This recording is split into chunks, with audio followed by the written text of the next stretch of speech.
Here, Brian, let's not underestimate the bright lights and how warm it is. These guys are just catching the breath a little bit here. I'm sure they're going to be irked into action by some disapproving things from the crowd shortly, but Bouncer being patient, looking for Armz to pull the first punch, maybe throw a kick as he goes in range, but really just looking for that clinch. Looking for the clinch and now trying to get it up against the cage. Working for the takedown once more, and you feel that if he gets this, it's going to be very hard for Armz to muster the strength here we go to get back up. And he did get it, Brian. But you see, he looks fatigued himself. He's not improving position. He's pressing knees down, but see, Armz not improving posture whatsoever. He's got to get his hips to the cage. And no urgency as well, Carl, in this position, but he's so tired. And let's talk about, this is his first fight, first mixed martial arts fight. That adrenaline dump, you've seen your fighters go through it so many times. Just try and describe exactly what happens and what that takes out of you. Do you know, yeah, adrenaline dumps are horrible. It's like, sometimes you have have you ever had a coffee and you've crashed? And you're like, I feel scatty, I feel horrible. Imagine doing that in front of your friends where another guy's trying to take your head clean off. I actually don't think that this is an adrenaline dump. I think what happened in the first round, it was a very, very high pace. We had a couple of scrambles, and these guys are big humans, and like you alluded to, heavily muscled, and there's only so many white blood cells in the body that can transport the oxygen to the extremities where it needs to go to, and these two are both feeling the effects of that now, but they're both trained hard, fit individuals, so I think we might see a second wind occur. It's not a high-paced fight. Even though Bouncer's on top, you'd argue that he's not landing any damage. There's not much winning. I think you're going to see the referee stand them up very shortly if there's not a break in the action. Yeah, the only thing is that he is in full mount. It's very difficult to make someone surrender that position, but he's asking him to do something. Lee Doyle in there, great referee. Full mount is not a great position for somebody who can't posture and strike. From here, he looks to seem clear the hand of your head and strike. It's not a great position for a submission per se. There's only a couple of submissions, all of which mean you have to fall to your back to complete them. So I don't think Bouncer's going to be interested in that whatsoever. But I'd just like to see him get a shout from his corner. There's 30 seconds left to unload, punch right around, and there it is. And as you say that, there he goes. We get two shots. But good, back to this. Good pressure, 2 shots and control. Does feel like that head and arm is what he's fishing for. He's round 1, round 2. Yeah, but if you fish for it against a strong guy and he knows you're setting up, but sometimes they can strike, and then go for the submission. He's got to disguise the attack with a form of a different attack. And there we go, nice short elbow landed. Short elbow, scraped across the face and there just of a Armz. forearm into the head of Armz there. Last couple of seconds remaining of this round. Bouncer again, finishing on top. And again. Let's see how they stand up, Brian. There's 2 rounds left here. There's 2 rounds left for 2 tired humans. Bouncer back to his feet, back to his corner.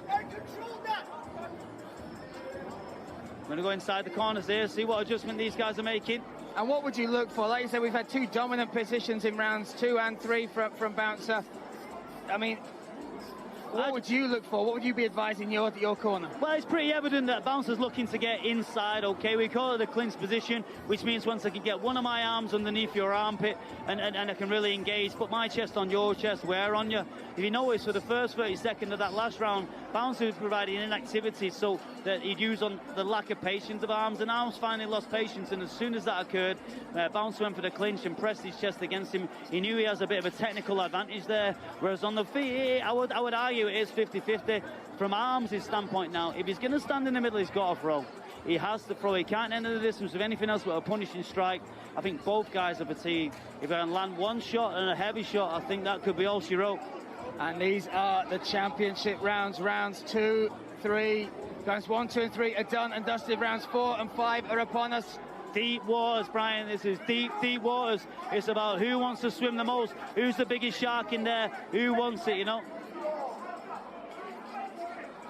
And we are underway. Round 4 brought to you by the Shade Butter, TSB. That's what I'm talking about. He has to come forward throwing strikes, but he's initiated a clinch. Outside reach. Straight into mount this time, steps over.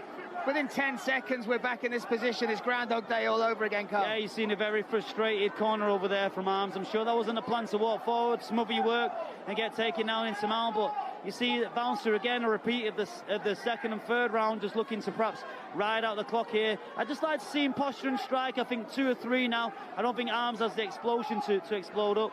2 or 3 could get a reaction out of the referee. Here we go. Maybe this that moment. Let's see if he lets those hands go, drops those leather bombs. Once again, short elbow, then rests just in this top position. A part of all warfare. A part of all warfare says the guy in the elevated position has an advantage. Obviously here, Bouncer being 110, 15 kilo has a massive advantage. And you see now, Armz doesn't even have his feet on the floor, so there's no attempt to improve position. Very little resistance, to get up. yeah. It's just a guy with another guy wearing the clock out, working the clock. That's what I really like to see. Good posture here from Armz. Sorry, from Bouncer to posture and strike. I don't think there's any threat of a stand-up here. But again, it's different in there when you're feeling mass fatigue. You got everyone out screaming instructions, and you're always into that. Okay, you do that. I'm knackered in here. And you know, it's a horrible place to get tired. And I'm sure these guys have put everything on the line and trained really hard and to prevent this from happening. But sometimes this is unavoidable. The first scramble of the first round, the high pace of the first round has culminated in the mid-rounds. A little bit of a lack of inactivity. So I think we're going to see the referee stand up here. You can see Michael Venom-Page looking at our referee, Lee Doyle. And Lee has spoken to the fighters. He wants to see more action. But again, he's just said to the corner, he's in full mount. He's not going to let him give it up. It's the job of the guy on bottom to get out of that position. Yeah, I would argue full mount is a great position for grappling. I don't know if it's a great position for Bouncer in this moment. I would like to see a stand up here. I think obviously let's keep it into a fight. This is just somebody that obviously showing a lot of fatigue, looking to perhaps run down the clock. And the clock. That's 30 seconds. Oh, looking for a key lock there.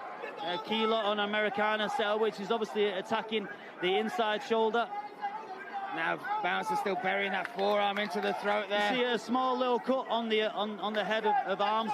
There's a gum shield out. It's Armz. There's a gum shield out on the floor. It's Armz. 10 seconds now.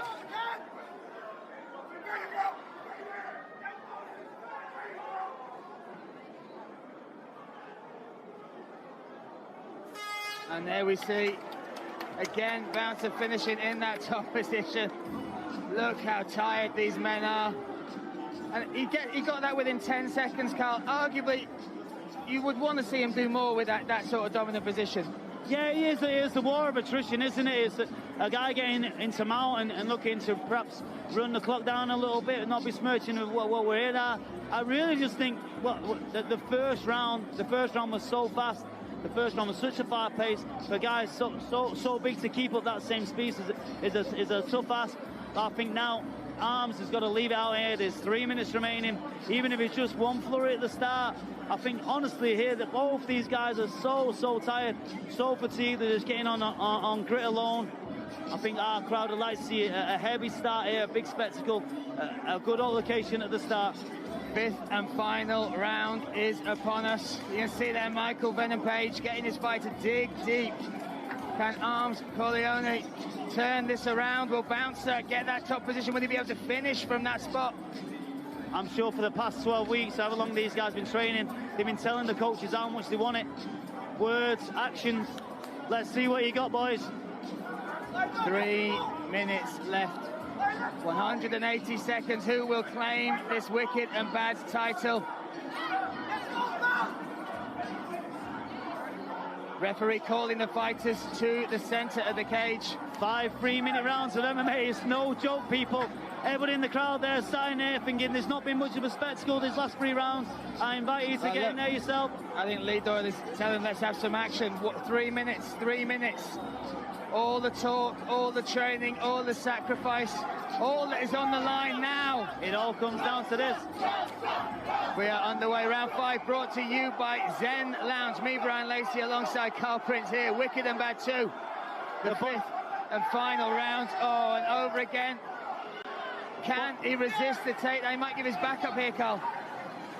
Armz looking, he needs to get his head over to the same side of Bouncer's body and push his way up. One big explosion. We haven't really seen an explosion from bottom since the first round. But yeah, Bouncer really putting his game plan on style there. He's just going to walk forward, get into an inside clinch position, get to a top position and control. I mean, I'm sure everybody watching at home, everybody here live would have liked to have seen a little bit more action here. You know, but what I'm seeing is a guy really impose his will, impose his game plan on somebody, get into a top position, wearing out on the bigger guy, using his skills. Sustain it now. We're seeing posture, hammer fist coming down. Oh, big shots. Can he get the finish in round 5? Armz throwing from bottom as well, though. We have 2 minutes remaining here. But that was a little bit more coming from Bouncer.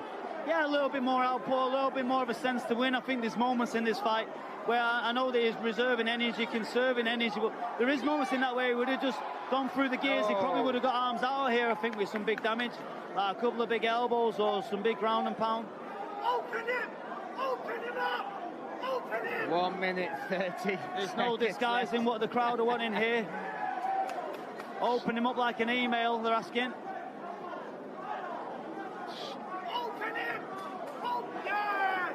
Again, Bouncer with those short, grinding elbows across the face of Armz. And what I will say, I'm sure both these guys had like all the visions of how this would be an enterprising matchup. 2 guys duking out and standing up. But it's different when you get in there. A whole different world when that cage door shuts. You have to have maximum respect for both these guys for putting on the line. Not just having a fight with somebody, but we've got to think of the standing that these guys have come from inside the community, the standing they have. They didn't need to get in here. And the platform they're giving to other young people. It is phenomenal what they've achieved just through the promotion of this. The messages underlying between this fight. They've already given Aid and Liquorman a great platform to grow. They're only going to grow themselves through this. I'm sure they're going to want to get in there again and show everybody just how good they are and everything like that, and understand that pre-fight jitters and the first fight ever, it is so difficult in there. You guys have put a great account on display here. 25 seconds left. Nice little short shot landed by Bouncer. Still, this is the position. Still the crowd want more. Bouncer just found a route to win here. Fought a smart fight. I'm sure it's not the fight a lot of people wanted to come watch it. 2 guys duking out in the centre of the cage. But I don't think there's any question of who's the victor in this matchup. Final buzzer goes. Look at that, both are done and dusted. 15 minutes shared between these 2 men.